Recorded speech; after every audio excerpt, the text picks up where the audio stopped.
Good morning students. हम continue कर रहे हैं अपना टॉपिक बैलेड।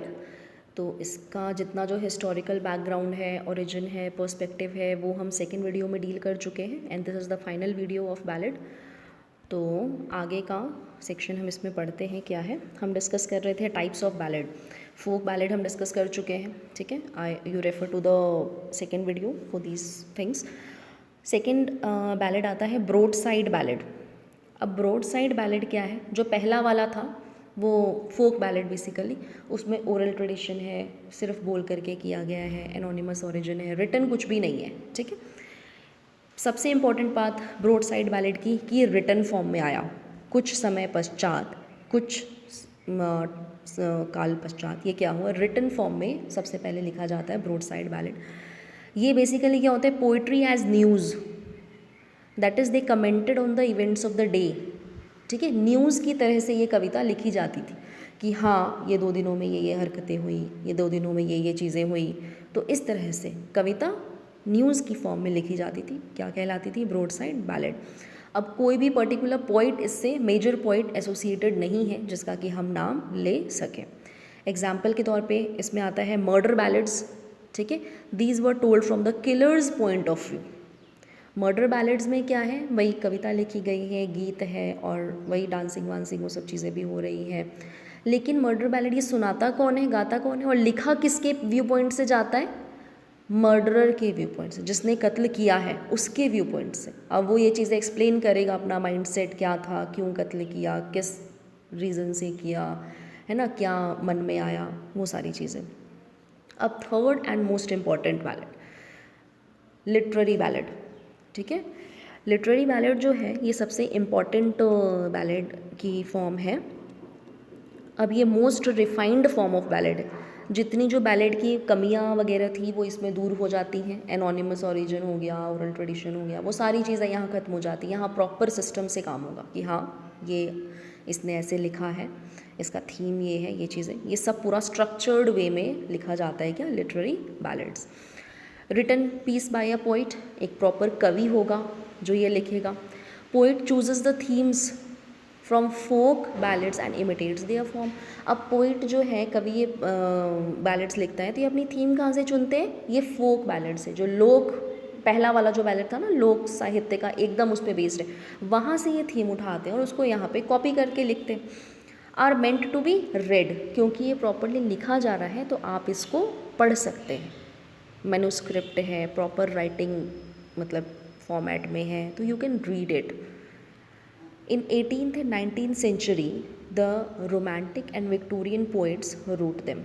18वीं और 19वीं सदी में रोमांटिक पोइट्स आए, है ना, फिर विक्टोरियन पोइट्स आए।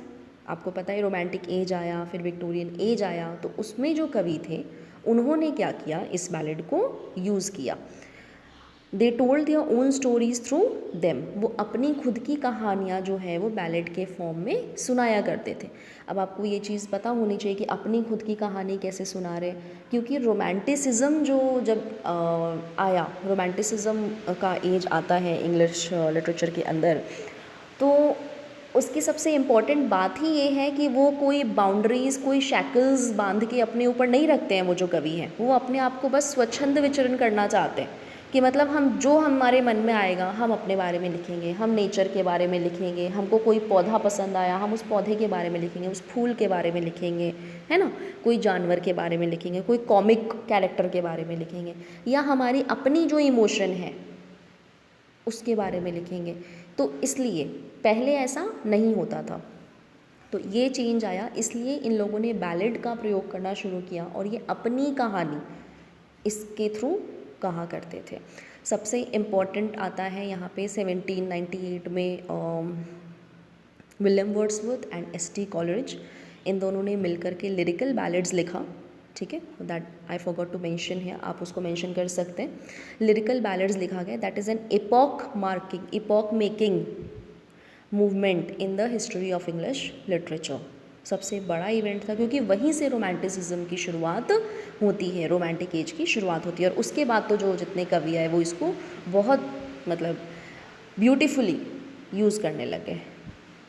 इसमें एग्जांपल्स आएंगे रॉबर्ट बर्न्स जो कि स्कॉटिश पोइट है, उन्होंने लिखा the last that made the bed to me. फिर एल्फ्रेड टेनिसन विक्टोरियन पोइट है, उन्होंने लिखा द लेडी ऑफ शैलेट। ये इंपॉर्टेंट बैलेड्स हैं, लिटरेरी बैलेड्स हैं। अब हम बात करते हैं और फीचर्स ऑफ बैलेड की, कि भाई बैलेड के और क्या क्या इंपॉर्टेंट फीचर्स है, क्या क्या चीज़ें और इनकॉर्पोरेट की जाती हैं इसके अंदर। तो English poetry ballads were popularised by at the time of Renaissance by Geoffrey Chaucer, father of English poetry. अब क्या हुआ कि सबसे पहले तो ये मैं आपको बता ही चुकी हूँ कि ये फ्रेंच कल्चर का हिस्सा है, बहुत पुराने समय में फ्रेंच लिटरेचर से आता है, फिर ये धीरे धीरे करके इंग्लैंड तक पहुँचता है। लेकिन अब यहाँ किसने पॉपुलराइज़ किया, तो रेनेसा का समय आया। ये आप सब जानते हैं कि रेनेसा मतलब पुनर्जन्म है ना, रिवाइवल, वही सारी चीज़ें। तो उस वक्त में जॉफ्री चॉसर जो हमारे फादर ऑफ इंग्लिश पोइट्री माने जाते हैं, उन्होंने इसको क्या किया, पॉपुलराइज इंग्लैंड में किया, इसलिए हम आज इसको यहाँ पढ़ रहे हैं। उसके बाद जो पोइट्स थे उन्होंने धीरे धीरे इसको थोड़ा बहुत यूज़ किया, लेकिन इसका एकदम जैसे कहते हैं ना सुप्रीमेसी ऑफ बैलेड्स, वो आता है 18th सेंचुरी 19th सेंचुरी के वक्त। ठीक है, फिर बैलेड्स क्या होते हैं, दे आर नैरेटिव पोएम्स, पहले बता चुके हैं। नैरेटिव पोएम्स मतलब नरेट करना, बताना, डिटेल में डिस्क्राइब करना, क्या, कहानी, कोई ना कोई इसमें कहानी होगी, वो अपनी कहानी इसमें सुनाते हैं। The speaker do not speak in first person, ठीक है, वो अपनी स्वयं की बात कह रहा हो जब तक कि वो कैरेक्टर नहीं है, क्योंकि कहानी है तो ऑब्वियसली कैरेक्टर भी होगा, डायलॉग्स भी होंगे, उस हिसाब से बात भी होगी। तो अगर स्पीकर कैरेक्टर नहीं है तब तक वो फर्स्ट पर्सन में बात इसमें नहीं करता है। बैलेड में बेसिकली बातें थर्ड पर्सन में की जाती है, क्योंकि आप दूसरे की कहानी मतलब सुना रहे हो, कैरेक्टर्स है उसमें। लैंग्वेज इज़ ल्यूसिड, ल्यूसिड मतलब बहुत ईजी, बैलेड की जो भाषा है वो बहुत ईजी रखी जाती है ताकि आम लोग जो हैं वो इसको समझ सकें, उनको कोई डिक्शनरी नहीं खोलनी पड़े इसको समझने के लिए कि हाँ इसका क्या मतलब है, ये उसको बहुत आम जनता तक के लिए इसको रखा जाता है। क्योंकि आपको पता है कि इसमें डांसिंग भी इनकॉर्पोरेट की जाती है, अगर आप इसमें म्यूज़िक इन्फ्यूज़ कर दो तो it will become a song, and obviously when it is संग तो यू कैन डांस। तो आप डांस तो तब करेंगे ना जब आपको वो चीज़ें पता होंगी, और उसको बिल्कुल मास तक जोड़ने के लिए, मासेस मतलब आम जनजीवन, आम लोग, वहाँ तक जोड़ने के लिए कॉमन भाषा, कॉमन लैंग्वेज का प्रयोग इसमें किया जाता है, बहुत इजी लैंग्वेज रखी जाती है। बैलेड स्टैंजा, अब आपको पता है ये 4 लाइन की स्टैंजा में लिखा जाता है। बैलेड जो है, एक स्टैंजा जो होगा इसका 4 लाइन का होगा, that is quatrains, stanza of 4 lines called quatrains. और राइमिंग होगी इसकी ABCD, जो सेकेंड लाइन होगी वो 4th लाइन के साथ राइम करेगी। ठीक है, रिफ्रेन आता है, एक बहुत इंपॉर्टेंट एस्पेक्ट है इसका रिफ्रेन। रिफ्रेन का मतलब रेपिटिशन, बार बार दोबारा उस लाइन का रिपीट होना, एक लाइन इसमें रिपीट होती जाएगी। That there is a repeated section that divides segments of story. ठीक है, स्टोरी अब कहानी सुनाई जा रही है तो उसमें काफ़ी सारे सेगमेंट मतलब हिस्से आते हैं कहानी में, तो उन हिस्सों को डिवाइड करने का काम करता है क्या, रिफ्रेन, रेपिटिशन। वो लाइन वापस से आ गई, ये सेक्शन यहाँ पे कंप्लीट होता है, फिर दूसरा सेक्शन आया, फिर लाइन दोबारा से आई, सेक्शन कंप्लीट होता है। ठीक है, इस तरह से एक तो काम क्या करता है रिफ्रेन, सेक्शन डिवाइड करने, स्टोरी का सेक्शन डिवाइड करने का काम करता है। ठीक है, मतलब कहानी को धीरे धीरे आगे बढ़ा रहा है एंड देन फाइनली कंक्लूजन तक जाएगा। और एक दूसरा काम क्या है कि क्योंकि ये डांसिंग भी इनकॉर्पोरेट होती है, तो जो डांसर्स हैं वो जो रिफ्रेन वाली लाइन है उसको बार बार गाते हैं, है ना, और डांस करते हैं, और इससे आम लोग जो हैं वो इससे जुड़ पाते हैं, खुद को इससे जोड़ पाते हैं। ये एक इम्पॉर्टेंट चीज़ है। तो इसका एग्जांपल आएगा Lord Randal by Walter Scott. ठीक है, dialogue, ballads have multiple characters, क्योंकि ये स्टोरी सुनाती है ना, there are, because this is a narrative poem, this is a descriptive poem and it tells a story, तो स्टोरी सुनाएगी तो कैरेक्टर तो होगा। तो ballads have multiple characters into their stories. So with change of voice the dialogue change, that is other character speaks. Structure of ballad consists of orientation, एक proper orientation होता है, एक attitude होता है कि हाँ इस तरह की स्टोरी सुनाई जानी है ना। कॉम्प्लिकेशन होगा बीच में एंड रेजोल्यूशन होगा। क्वेश्चन आंसर स्टाइल, ये हम पहले एक एग्जाम्पल पढ़ चुके हैं कि क्वेश्चन आंसर स्टाइल में एक बैलेड लिखा गया है, तो that you can refer to that. Ballads can be written in this form, जिसमें अब क्वेश्चन आंसर स्टाइल में कैसे लिखा जाएगा, ये स्टैंजा बाय स्टैंजा चलता है. तो एक स्टैंजा में क्वेश्चन पूछ लिया गया तो अगले स्टैंजा में उसका आंसर, फिर नेक्स्ट स्टैंजा में क्वेश्चन है अगर, तो फिर अगले स्टैंजा में क्या होगा, उसका आंसर होगा. अब बात करते हैं सब्जेक्ट मैटर. भाई किस किस मुद्दे पर, किन किन मुद्दों के ऊपर बैलेड्स कंपोज किए जा सकते हैं और वो लिखे जा सकते हैं. तो सबसे पहले जैसे it can tell tales of tragic romance. Tragic romance इसमें कहा जा सकता है, फॉर एग्जांपल एडगर एलन पो का एनाबेल ली, ठीक है, ये अमेरिकन राइटर है एडगर एलन पो. फिर आता है tales of honour of warriors, जो बहुत बड़े बड़े योद्धा हैं उनके रेस्पेक्ट में, जैसे कि रूडियार्ड किपलिंग का ballad of East and waste.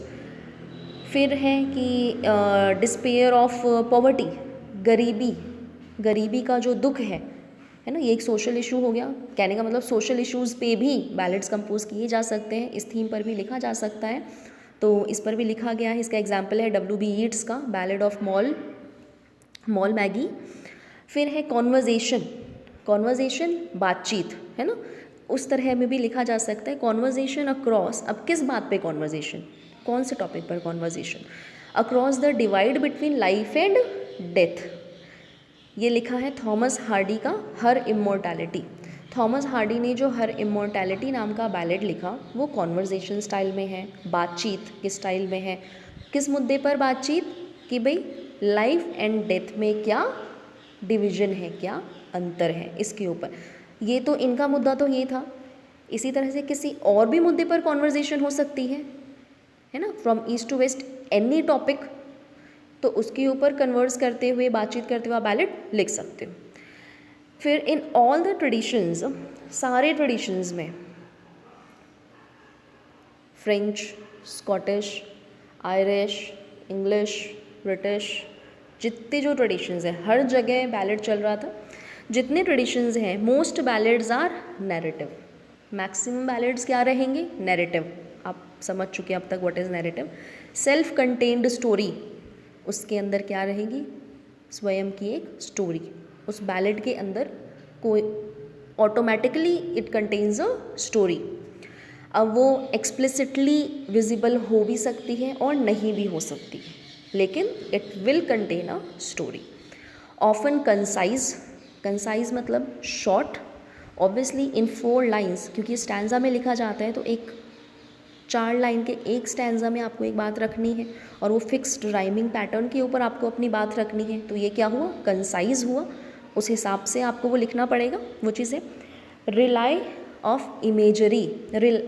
On imagery rather than description. Imagery का मतलब इमेज प्रस्तुत करना. ये ज़्यादा डिटेल में, बिल्कुल एक एक चीज़ डिटेल में बैलेड के अंदर नहीं बताया जाता, because it is not a novel. ये कोई नॉवल नहीं है जहाँ हम एक एक चीज़ डिटेल में देंगे, है ना, और आत्मा का विश्लेषण करेंगे, सोल डाइसेक्शन करेंगे कैरेक्टर का. ये नॉवल नहीं, ये पोइट्री है. तो यहाँ कम शब्दों में बात को कहना है और एक इमेज प्रस्तुत करनी है कि सामने वाला जो ऑडियंस है, जो व्यूअर है, जो लिसनर है, जो है ना, वो जो इसको सुन रहा है, रीड कर रहा है, वो इसको समझ सके, पूरा का पूरा कॉन्सेप्ट समझ सके कि कवि क्या कहना चाह रहा है, उस तक क्या बात पहुंचाना चाह रहा है. आप समझ गए. एपिग्रामेटिकल स्टाइल है बेसिकली यहाँ पे, कि गागर में सागर. कम शब्दों में मैक्सिमम बात को कहना, इमेज प्रस्तुत करनी है, और ताकि जनता को बात जो है वो समझ आ जाए, जो भी लिसनर्स है, व्यूअर्स हैं, उनको बात वो समझ आ जाए. और रैदर देन डिस्क्रिप्शन, एक एक चीज़ डिटेल में नहीं बताई जाती है, वो इमेज के ऊपर, जनता के इमेज के ऊपर छोड़ दिया जाता है, या जो ऑडियंस है उसकी इमेज के ऊपर छोड़ दिया जाता है, वो अपने आप इमेजिनेशन करते हैं. अब मोस्ट फेमस बैलेड्स के एग्जाम्पल्स हमको ज़रूर पढ़ने चाहिए. जैसे जॉन कीट्स का है ला बेला डेम सैंस मर्सी, ये फ्रेंच में लिखा गया है. रॉबर्ट बर्न्स का है. W.B. Yeats का है the second coming. Oscar Wilde ballad of Reading owl. और S.T. Coleridge, Samuel Taylor Coleridge का है the rime of ancient mariner. ठीक है, this is one of the most famous ballad in English literature. और इसके कुछ इंपॉर्टेंट लाइन्स हैं जो मैं यहाँ लिख रही हूँ, and I hope you all will incorporate this in your answer. आपको इसके ऊपर शॉर्ट ऐसे लिखने का या इस तरह से क्वेश्चन आएगा बैलेड का। वो describe the ballad and with important aspects, इस तरह से भी क्वेश्चन पूछ सकते हैं। What is the structure of ballad, tone of ballad, ये सारी चीज़ें भी पूछ सकते हैं। Which most important English ballad you know, या फिर with special reference to rime of ancient mariner describe ballad, इस तरह से भी क्वेश्चन पूछा जा सकता है। तो आपको ये टोटल चीज़ें ही बोलनी है। ऑब्वियसली ऐसा भी क्वेश्चन आएगा तो you will have to describe ना कि what is ballad first of all, है ना, what are its features, and then you will come to the main aspect. तो आंसर यही रहेगा। तो राइम ऑफ एंशिएंट मैरिनर, इसमें कुछ इंपॉर्टेंट लाइंस हैं, ये सारा का सारा बैलेड फॉर्म में ही है। तो जैसे water water everywhere and all the boats did drink, water water everywhere nor any drop to drink. ठीक है, कहने का मतलब हर जगह पानी ही पानी, वो समुद्र के बीच में उसकी नाव फंसी हुई, तो चारों तरफ पानी ही पानी है। और and all the boats did drink, और है ना, और जितना जो वो बोट है और भी आसपास, वो सारे डूबने के कगार पर है, वो दबे हुए बिल्कुल पानी में। फिर अगेन वही बात कि वाटर वाटर एवरीवेयर, सब चारों तरफ पानी ही पानी है, लेकिन एक बूंद नहीं है जो पी जा सके। ठीक है, अब आप एक ही, क्योंकि समुद्र का पानी आपको पता है कितना कड़वा होता है, नमकीन पानी, वो इंसान पी नहीं सकता है। और बहुत ही प्यास लगी हो, लेकिन चारों तरफ पानी, कैसी विडंबना की स्थिति है कि हाँ चारों तरफ पानी ही पानी है, लेकिन मैं एक बूंद भी पी नहीं सकता। तो कवि इसके ऊपर इतने कम शब्दों में इतनी गहरी बात यहाँ पे कहता है। और एक लाइन है, जैसे कोट है, he prayeth best who loveth best, all things both great and small, for the dear God who loveth us, he made and loveth all. कवि कहता है ही प्रेयथ बेस्ट, वो प्रे करना मतलब पूजा करना, अर्चना करना, हु लवेथ बेस्ट, वो सबसे अच्छी पूजा करता है जो सबसे अच्छा प्रेम करता है। हु लवेथ बेस्ट, वो सबसे अच्छा प्रेम करता है। अब किससे? All things both great and small, सभी चीज़ों से प्रेम करता है, चाहे वह कोई छोटी चीज़ हो या बड़ी चीज़ हो, जीव जंतु, है ना, कोई बहुत बड़ा आदमी, अमीर गरीब, किसी का कोई भेदभाव नहीं, कोई धर्म लिंग जाति वाति के आधार पे कोई भेदभाव नहीं, जो सबसे प्रेम करता है असली में वही सबसे अच्छी पूजा करता है। अब फोर यहाँ क्यों आया है? फोर का मतलब है because the dear God who loveth us, वो प्यारा भगवान जो हमसे प्यार करता है, he made and loveth all, उसी ने ही सबकी रचना की है, चाहे कोई छोटा मनुष्य हो या कोई बड़ा मनुष्य हो, है ना, किसी को हम छोटा समझ लें या किसी को बहुत बड़ा समझ लें, कोई छोटा सा कीड़ा है ना, बिल्कुल जो एक दिन की जिसकी लाइफ है या एक घंटे की, कोई ऐसा इंसेक्ट है, बहुत ऐसे होते हैं जिनकी 1-2 घंटे की लाइफ होती है, और कोई बहुत ऐसे हैं जिनकी 140 साल 150 साल तक की ज़िंदगी है। तो दोनों में बहुत अंतर है। तो चाहे कोई छोटा हो या बड़ा हो, सबकी रचना भगवान ने की है और वो सबसे प्रेम करता है। तो अगर आप भगवान का प्रेम पाना चाहते हो तो आप सिर्फ पूजा अर्चना करने से काम नहीं होगा। असली में आपकी पूजा क्या है? भगवान की बनाई हुई इस सृष्टि से, इसके अंदर जो भी जीव जंतु व्यक्ति सब रहते हैं, उनसे आपको प्रेम करना, ये कवि इसमें कहना चाहता है। तो अब आप यहाँ से भी समझ सकते हैं कि कितनी ज़्यादा गहरी बात, एक पूरा का पूरा पूरी बुक इस पर लिखी जा सकती है, और सिर्फ इन 4 लाइनों में कवि ने अपनी बात कह दी। ठीक है, तो this is ballad for you all, और I hope you all have understood it. इसको अच्छे से आप समझ गए होंगे और आपको कहीं और रेफ़र करने की ज़रूरत नहीं है। यही जो 2 वीडियोज़ हैं, 3 वीडियोज़ है, दिस आर सफिशिएंट, और सारे नोट्स वगैरह भी इसके अंदर ही, आप इतना ही पढ़ लीजिए, more than enough for you. Thank you.